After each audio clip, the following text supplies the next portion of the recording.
ঝকঝকাঝক train চলেছে, রাত দুপুরে ওই ট্রেন চলেছে, ট্রেন চলেছে, ট্রেনের বাড়ি কই? আজকে আমাদের সেই ট্রেনের বাড়ি হচ্ছে সীতাকুণ্ড। হ্যালো ফ্রেন্ডস, আসসালামু আলাইকুম। সবাই কেমন আছেন? আশা করি সবাই ভালো আছেন। আলহামদুলিল্লাহ আমরাও অনেক ভালো আছি। তাই আমরা কিছুদিন আগে ঘুরতে চলে আসছিলাম, আর আমাদের গন্তব্যস্থল হচ্ছে সীতাকুণ্ড। সীতাকুণ্ড যেহেতু আমরা ট্রেনে যাব, আর মেল ট্রেন ছাড়া সীতাকুণ্ড আর কোনো ট্রেন দাঁড়ায় না, তাই আমরা চট্টগ্রাম মেল ট্রেনে টিকিট করব। আর এই জন্যই আমরা কমলাপুর চলে আসছি। এই যে আপনাদের ভাইয়া টিকিট করতেছে, টিকিট কমপ্লিট।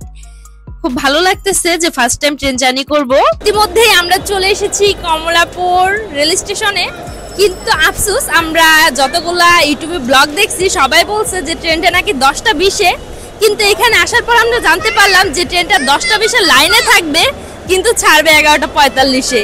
অনেকটা সময় লং টাইম ওয়েট করতে হবে। এখন বাজে মাত্র 8:30 মনে হয়। যাই হোক, একটু ঘোরাঘুরি করি, খাওয়া দাওয়া করি, দেখি টাইম পাস করতে থাকি কি হয়। অপেক্ষার সময় তো এমনিতেই কাটতে চায় না। আব্বু, আজকে তুমি কিসে উঠবা?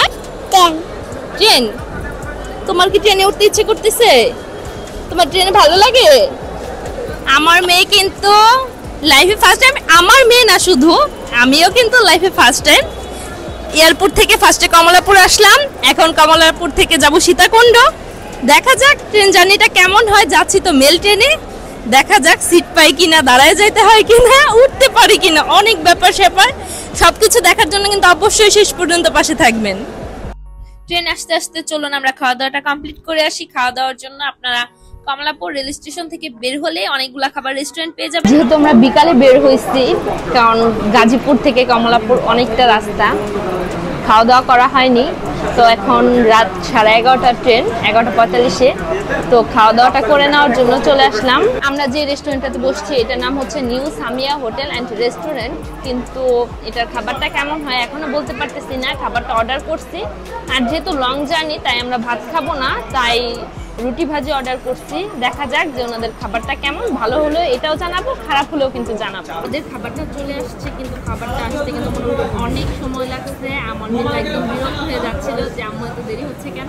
যাই হোক, এসে যখন বসতে এখন খাবারটা খাওয়া যায়।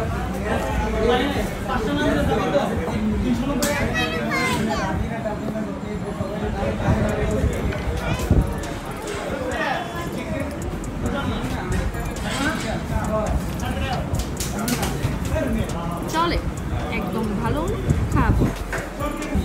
যাই হোক, খাওয়াটা শেষ করি, বাকি কথা খাওয়ার পর। খাওয়া দাওয়া কমপ্লিট করে স্টেশনে বসে বসে ট্রেনের জন্য অপেক্ষা করতেছিলাম। অবশেষে আমাদের ট্রেনটা চলে আসছে। আজকে অনেকগুলো ট্রেন লেট ছিল, কিন্তু আমাদেরটা ঠিক টাইমে আসছিল। ট্রেনে উঠতে পারছি আলহামদুলিল্লাহ। আমার কাছে মনে হয়েছে যেটা বোধহয় ট্রেনে ওঠা না, একদম যুদ্ধক্ষেত্র।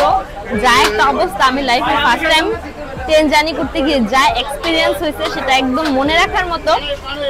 এরকম একটা অবস্থা যখনই মনিটরে ভাসছে যে ট্রেনটা এত নম্বর প্ল্যাটফর্মে আছে, তখনই দেখি সবাই এক দৌড়, আর দৌড়ের পরে বাকিটা তো ইতিহাস। আর দৌড়ে আসার পরও অনেকে আসার পরও একটা জিনিস, যে এখানে কিছু কিছু অসাধু লোক আছে যা আগে থেকে টাকা খেয়ে বলে দেয় কোন ট্রেনটা কোন প্ল্যাটফর্মে থাকবে, যার কারণে ট্রেন দাঁড়ানোর আগে দেখা যায় যে ট্রেন ভর্তি মানুষ। এটা খুবই দুঃখজনক। আমি এটা সবার দৃষ্টি আকর্ষণ করার জন্য বলবো যে ট্রেন বাণিজ্যটা ট্রেন বাণিজ্য নাই, এটা বোধহয় একদম দুর্নীতির বাণিজ্য হয়ে গেছে। আমি এটা প্রশাসনের দৃষ্টি অবশ্যই আকর্ষণ করব, যাতে প্রশাসন এই বিষয়টা একটু দেখে। আমাদের ট্রেনটা কিন্তু 11টা 45-এ ছাড়ার কথা ছিল, বেশি লেট করে নাই, মাত্র 10 মিনিট। 11টা 55-তে ছেড়ে দিয়েছে।